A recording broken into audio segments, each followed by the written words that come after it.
Welcome back, beautiful souls.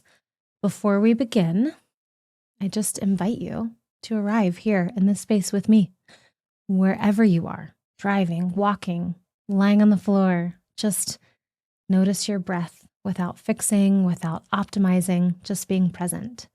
Because today's conversation came from the most small detail, and yet it was so revealing. So let me tell you the story of what happened. I was working a string of night shifts, and the system had rolled out this pilot, quality improvement intervention. And the daytime teams were all briefed and told about it. And there was some preparation that you could do for it, or you could do it on the fly. The night teams were not as well informed. And without fail, every single collaborator that we went to said the exact same first two words, without fail, automatically, and probably without meaning to. I'm sorry. It was so interesting. By the end, we were snickering. No one else knew that everyone else was saying, I'm sorry. But being the one constant, moving from person to person to person, and not knowing that this thing had rolled out, not being quote unquote prepared, I'm sorry. And I was like, wow, that's a really interesting observation. It wasn't just a one-off. It was everybody. And it really got me thinking about how much all throughout the day, multiple times a day, I say, I'm sorry for anything, for everything. Shoot, even the things I didn't do. Do you guys ever do that? I'm sorry I'm late. I'm sorry I need a moment.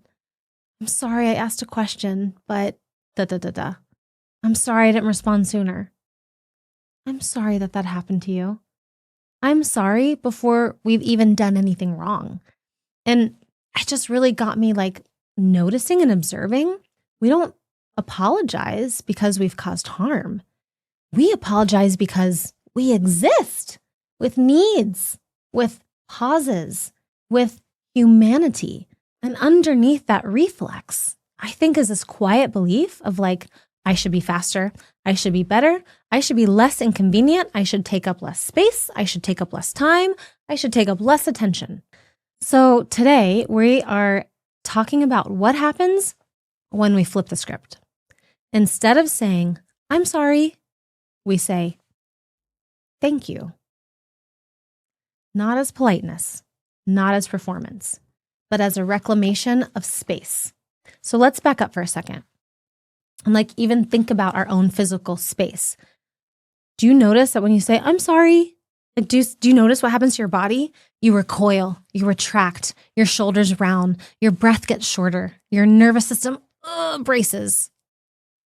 When apology isn't about repairing harm and restoring connection and, what an apology was built to do, but an apology is from I'm anticipating guilt. I'm anticipating fear of taking up time, guilty for being seen as difficult, maybe, fear of not being enough. Then it's our whole body shrinks down. So many of us learned early on that love is conditional, that approval comes from being agreeable, that safety comes from being small, which is a whole nother conversation that could be had. And that is really real for a lot of people, that in order for them to be safe, they had to be invisible, small, and quiet to survive. But I want to take this more into the practical, into the everyday. How does that, when we're not in an environment of threat to our actual dignity, to our actual real safety, how does that belief of being the quiet, good girl make us want to take up less space? And then when we do take up space, when we do need a pause, when we do need something, we feel like we've been this inconvenience to other people. In Spanish, there's a saying, calladita te ves más bonita, which means the more quiet you are, the prettier you look. Can you imagine? The more quiet you are, the prettier you look. So we apologize preemptively. We apologize to soften ourselves, to earn our belonging. But notice this, because also when you say, I'm sorry, all the attention goes to you, to your flaw, to your delay, to your perceived shortcoming. Like everyone focuses on the deficit. How does that help anybody? It's not just about us. It's like about the environment and the people around us. You know what I mean? So let's like play with the alternative, because you know from previous episodes, we talk about Earth School is based on polarity, polar opposites. So the opposite of focusing on our deficit is focusing on the other person's strength. Instead of, I'm sorry, I need a minute. It's like, no, thank you for your patience. Thank you for giving me a moment. I'm sorry for being late. Or is it thank you for being here? You know, now what happens to physical space? Thank you for being here. Ooh, the breath opens, the chest lifts, you know, the nervous system is a little softer.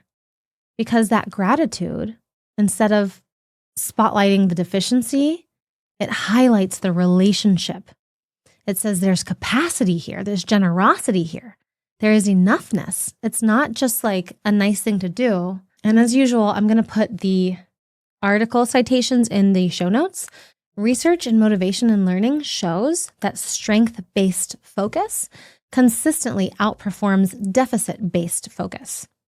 So the Journal of Motivation and Emotion 2015, there's an article where students who were asked to identify and build on what they were already doing well, and they experienced higher perceived competence, greater intrinsic motivation, more effort and engagement, not because they like ignored the challenges because it was easier, but because when we feel competent, man, we feel courageous, you know?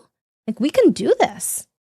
Instead of deficit, where deficit focuses on like, oh, what's wrong with me? I can't do this. Strength focuses on, well, what's already working? How can I capitalize it? How can I use it with me? Every unnecessary apology rehearses a deficit story.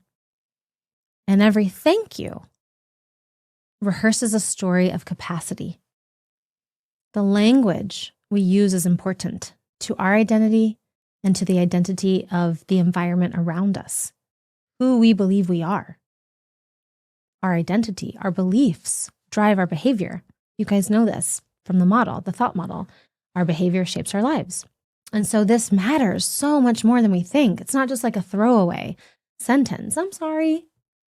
So ever since that night and that observation, I now have this rule that every team I join, I say to start off the week and the day, I say, okay, you guys, there's no I'm sorries. We're going to catch each other and we're going to interrupt each other. So someone will be talking and say, no, I'm sorry. And we just say, nope, no, I'm sorry. Try it again. I'm sorry. I need more time. Nope, not I'm sorry for, thank you for. Okay, what do you want to say? Thank you for what? You know, oh, okay, thank you for your patience.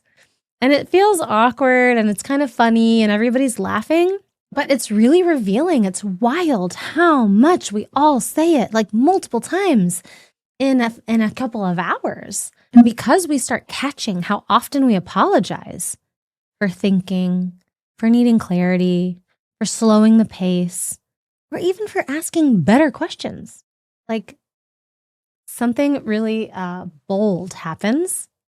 And I started catching myself before anyone else could. And I would say, like, for example, like, oh, I'm sorry. Wait. No, I'm not sorry, actually.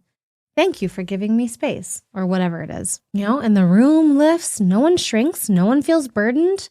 Like the whole system relaxes. The whole team is strengthened because we're using strength-based language.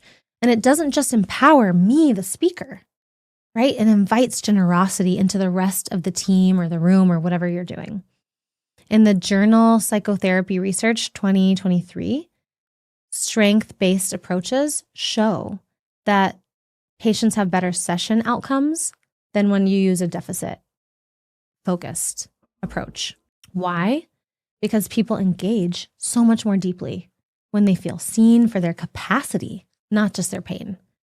Strength-based assessments reduces our negative bias. It creates collaboration instead of hierarchy, and it restores our agency. And this is going to be in the show notes. It's from the Journal of Clinical Psychology, 2009. So this isn't, again, about like bypassing difficulty. It's not about like defining ourselves by it. It's just about being aware and conscious that our language matters and that we're unintentionally creating an identity with it. And how can we consciously create that? And I want to now take like another angle on it, because literally those words, thank you, are not just about focusing on thank you for your patience, your collaboration, whatever, the strength. It is thank you. It is also the expression of gratitude. And gratitude, in particular, has been shown to strengthen social bonds, increase pro-social behavior, and improve emotional regulation. When you say thank you instead of I'm sorry, you're shifting power from self-blame to connection. You're regulating your nervous system. You're inviting a relational safety. That's not weakness. That's relational intelligence, emotional intelligence. You're elevating everybody. And I just find this observation and contemplation so interesting, because it is that so much of our apologies are for taking up space, for needing time, for feeling deeply, for not having an immediate answer. Basically, for being human in public, especially for those who are inherited these socialized norms and expectations of what it means to be a caregiver, a helper, a peacekeeper, about what it means to need something instead of give something. And so an apology is like our way to stay safe. We apologize for our humanity. And that's like the very thing that makes us so precious, that makes us both sacred and common. Our humanity makes us fragile and resilient. So why do we deny that part of us? Why are we ashamed by it? How can we invite more space so that it's not wrong to take up space? It's not wrong to pause. It's not wrong to think, to need, to be human. When we say thank you for waiting, we're not excusing ourselves, I also don't want you to think this is an excuse. We're just simply acknowledging our shared humanity. And even me saying, wait, I'm not sorry. Saying it felt so brave. It felt so bold. It wasn't to be defensive or aggressive. It was just the truth. It was simple. Okay, actually, you know what? I'm not sorry. Thank you for your patience. This is not a problem. I'm just human. I'm not sorry for being human. And thank you for your generosity. And this is not about never apologizing. Apologies are sacred when they repair harm, when they restore trust, when they take responsibility. I say I'm sorry when I need to own something and correct it. But an unnecessary apology, that's not humility. That's just erasing myself. And the same with gratitude. It's not like I'm saying thank you for doing this so I don't have to be accountable. No, it's thank you for being patient, because I'm redirecting us towards connection. And they both have their place. And our wisdom to practice is knowing which one the moment requires. So I know this is a shorter episode, and it is a powerful one. It is real. We say it all the time and we don't even realize it. Notice yourself next time how uncomfortable you feel to not apologize. Get curious with that. For ending tradition, here are some questions you can explore. Where do you apologize out of pure habit? What would shift if you replaced the apology with gratitude? So instead of I'm sorry for, can you say thank you for? In what moments or scenarios do you feel the urge to shrink, to rush, to justify your existence, your needs? What would it feel like to take up space without explaining it or justifying it, qualifying it? What part of you is asking for permission to be human? And how can you grant permission to yourself? Thank you for being here. Thank you for taking up space. And thank you for not apologizing for your humanity. I am wishing you all play, possibility, and peace. Wishing you to feel supported in this space. And I am so honored to be a part of your soul tribe. I'll see you next week. Bye.